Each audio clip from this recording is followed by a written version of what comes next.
গাজার দক্ষিণে একটি বালির কবর থেকে ১৫ জন উদ্ধারকর্মীর মরদেহ উদ্ধার করা হয়েছে। নিহতরা red crossing, Palestine civil defence এবং জাতিসংঘের বিভিন্ন সংস্থার সদস্য ছিলেন। জাতিসংঘের মানবিক সহায়তা বিভাগের প্রধান টম ফ্রেচার জানান, ধ্বংসপ্রাপ্ত গাড়ির পাশে মরা দেহগুলো পুঁতে রাখা হয়েছিল। তিনি অভিযোগ করেন, ইসরায়েলি বাহিনী এসব উদ্ধারকর্মীকে হত্যা করেছে এবং এই ঘটনায় জবাবদিহিতা দরকার।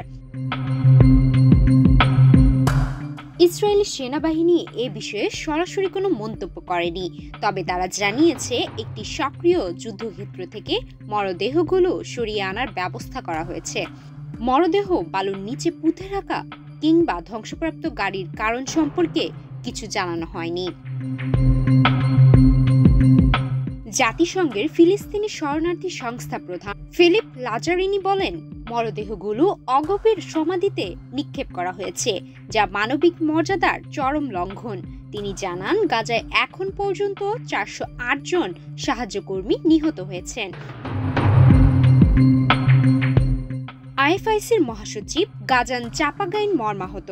তিনি বলেছেন, অ্যাম্বুলেন্স কর্মীরা আহতদের বাঁচাতেই এগিয়ে গিয়েছিলেন। তাদের গাড়ি ও ইউনিফর্মে স্পষ্ট চিহ্ন থাকায় তাদের সুরক্ষা দেওয়ার কথা ছিল।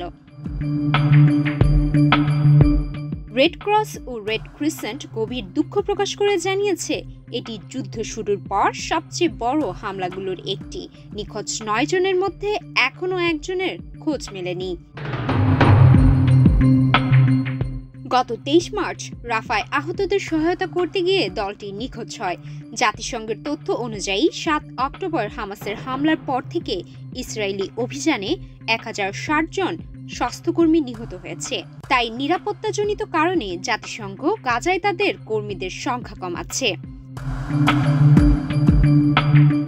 সুমায়া মিতু, বাংলাদেশ প্রতিদিন।